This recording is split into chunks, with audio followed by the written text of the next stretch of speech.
খাঁটি মধু খেতে হবে, তাহলে ফিহি শিফাউন লিন্নাস।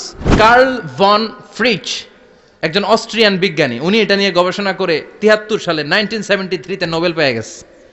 এজন্য শীতকালে বেশি বেশি খাবেন, জাম্পাল লাগবে না। আর কি সুন্দর মধু হাতের মধ্যে লয়া জিব্বা দিয়া চাটে আর গান গায়, মধু হই হই বিষা বাইলা।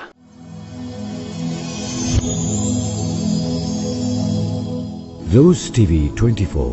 Enjoy by listening to the Holy Quran.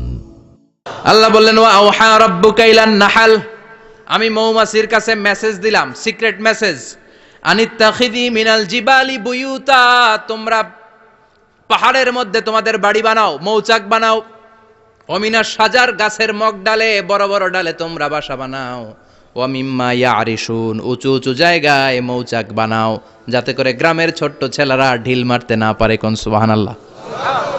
মৌমাছির আল্লাহ শিখাই দিছে, নিচু জায়গায় কোনোদিন মৌমাছির বাসা দেখবেন, নিচু জায়গায় সহজে নাগাল পাওয়া যায়, ধরা যায়। কথা কন, ডাল বেয়ে মগ ডালে ওঠা লাগে মধু খাইতে চাইলে। চিল্লায় বলেন ঠিক কিনা? আল্লাহ সিক্রেট মেসেজ দিলেন আর বললেন আনিত্তাখিযি। আলেম যারা আছেন বলেন তো, ইত্তাখিযি এটা কি মুজাক্কারের সিগা না মুয়ান্নাসের সিগা? মুয়ান্নাস, মাশাআল্লাহ। এটা স্ত্রীবাচক শব্দ। আল্লাহ মৌমাছিকে যে মেসেজ করছে, পুরুষ মৌমাছিরে কয় নাই, এটা নারী মৌমাছিরে কইছে। চিল্লায় এখন সুবহানাল্লাহ।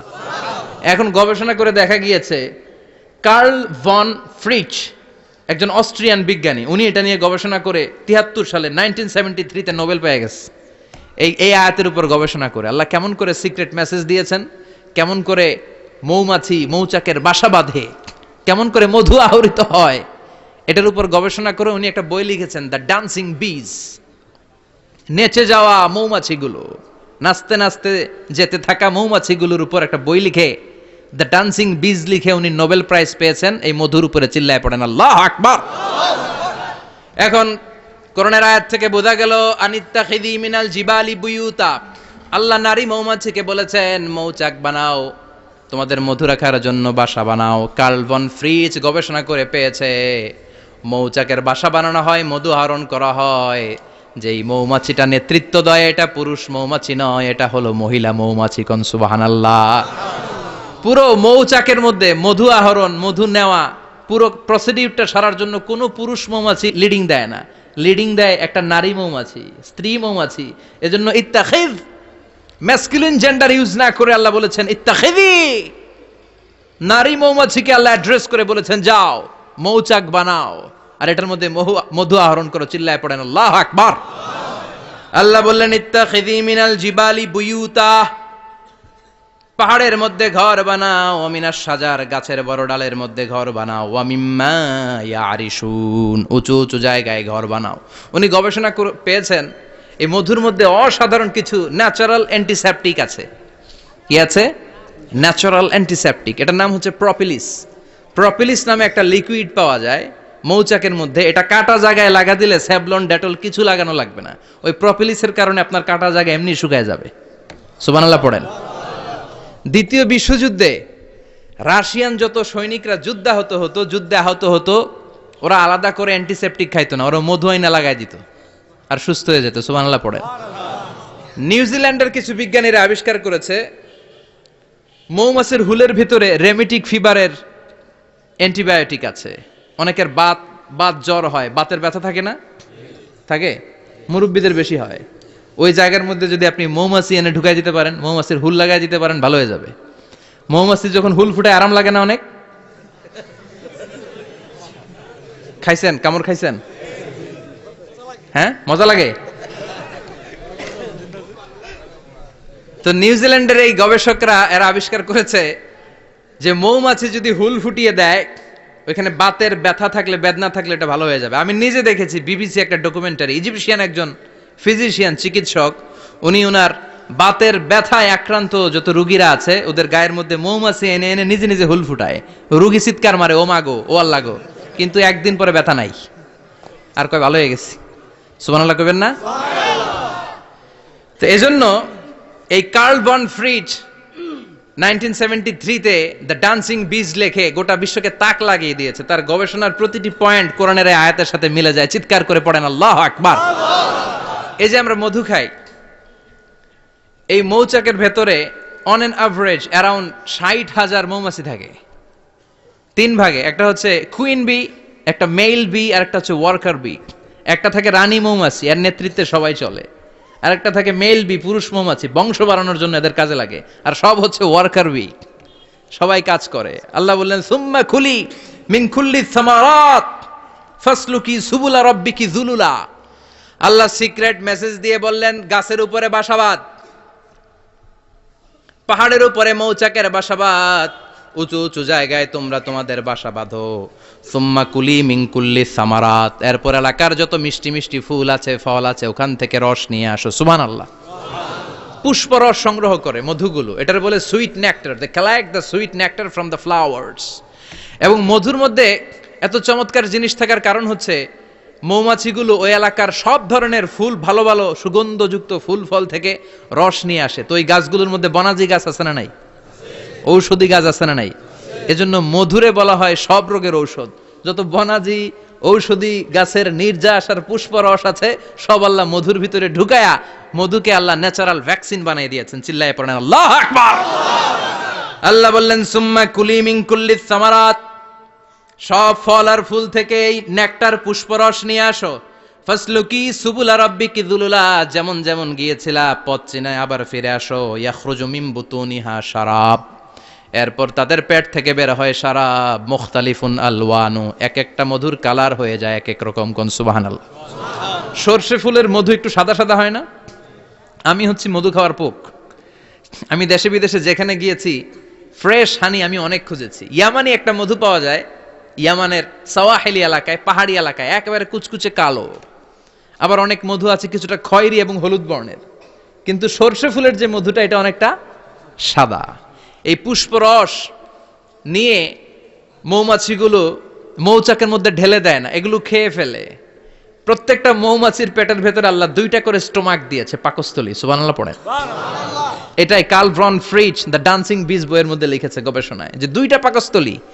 একটা পাকস্থলী দিয়ে মৌমাছি খায়, নিজে খেয়ে বাঁচে। আর একটা পাকস্থলী দিয়ে এই ফ্লাওয়ার নেক্টার, পুষ্প রস সংগ্রহ করে ওই পাকস্থলীতে রাখে। ওই পাকস্থলীর ভেতরে আল্লাহ একটা ন্যাচারাল এনজাইম দিয়েছেন। ওই এনজাইমের সাথে ওই পুষ্প রসটা মিক্সড হয়। তারপরে আরেকটা টিউব আছে, ওই টিউব দিয়ে মৌমাছি যে সেই বাসার মধ্যে মৌমাছির যে সেখানে সাপ্লাই করে দিয়ে আসে, মধু ঢুকিয়ে দিয়ে আসে। চিল্লায় পড়েন সুবহানাল্লাহ।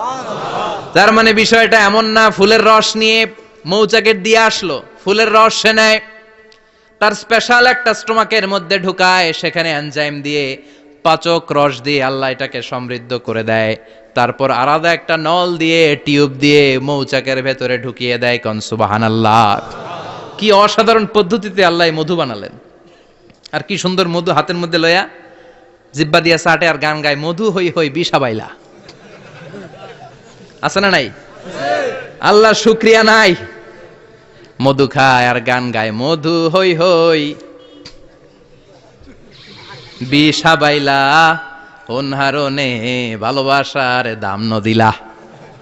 আছে না নাই? ডাকাইত। এই মধু খেয়ে শুকরিয়া করতে হবে কার? চিৎকার করে বলেন, শুকরিয়া করতে হবে কার? আল্লাহ বললেন ইয়াখরুজু মিন বুতুনিহা, এটা মধু সরাসরি চলে আসে না, ওর পেট থেকে বের হয়। মুখতালিফুন আলওয়ানুহু, বিভিন্ন রঙের মধু। আছে না নাই? ব্ল্যাক কালারের মধু হয়, হোয়াইট হানি হয়, অর্গানিক হানি হয়, ক্রিমড হানি হয়। কত ধরনের মধু যে আল্লাহ পৃথিবীতে রেখেছে তার ইয়ত্তা নাই। এরপর আল্লাহ বললেন ফিহি শিফাউন লিন্নাস, মধুর ভিতরে শিফা দিয়েছে কে? আল্লাহ। এজন্য বিশ্বনবীর খাদ্য তালিকার মধ্যে মধু আছে না নাই? বিশ্বনবী সুগন্ধযুক্তওয়ালা মধু খেতেন, দুর্গন্ধযুক্তওয়ালা কোনো মধু মুখে নিতেন না। সুবহানাল্লাহ। বিশ্বনবীর জামানায় মাগাফির নামে একটা মধু ছিল, দুর্গন্ধযুক্ত। এটা কখনো বিশ্বনবী মুখে নিতে চাইতেন না। সুগন্ধযুক্ত মধু সবসময় বিশ্বনবী খেতেন। বিশ্বনবীর স্ত্রীরা এই সুগন্ধিযুক্ত মধু বোতলের মধ্যে প্রিজার্ভ করে রাখতেন বিশ্বনবীকে দেওয়ার জন্য। বিশ্বনবী প্রাণ ভরে এগুলো পান করতেন। সুবহানাল্লাহ।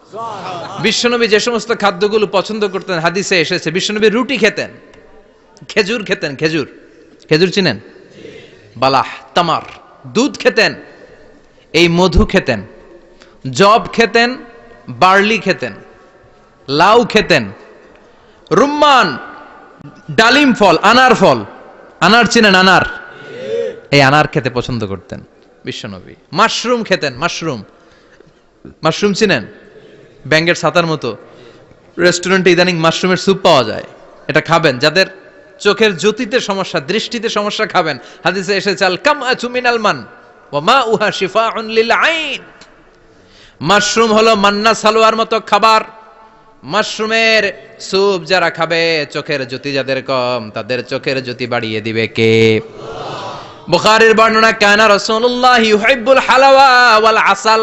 বিশ্বনবী মিষ্টান্ন খেতে বড্ড পছন্দ করতেন, আবার বিশ্বনবী বেশি বেশি মধু খেতে পছন্দ করতেন। সুবহানাল্লাহ। কোরআনে দুইটা জিনিসের ক্ষেত্রে আল্লাহ শিফা যোগ করেছেন, যে দুইটা জিনিসের সাথে সম্পৃক্ত হলে শিফা। এক হচ্ছে কোরআন পড়লে শিফা, অনুনাজ্জিলু মিনাল কোরআনি মা হুয়া। আবার কোরআনে এই আয়াতের ক্ষেত্রে বলা হয়েছে শিফা ফিহি শিফাউন লিন্নাস। এজন্য সাইয়েদানা ইবনে মাসউদ এই উম্মাকে উদ্দেশ্য করে বলেছেন, আলাইকুম বিশিফাইন, তোমাদের উচিত দুইটা জিনিস থেকে শিফা নেয়া। এক হলো কোরআন, দুই হলো আসাল মানে মধু। কোন সুবহানাল্লাহ। কোরআন তেলাওয়াত করলে অসুস্থরে সুস্থ করে দেয় কে? সূরা ফাতিহা তেলাওয়াত করলে অসুস্থকে সুস্থ বানিয়ে দেয় কে? আবার মধু খেলে সুস্থ বানিয়ে দেয় কে? মধু খেয়ে প্রশংসা করবেন কার? নাকি মধু হই হই বিষাবাইলা বলবেন এগুলা কখনো?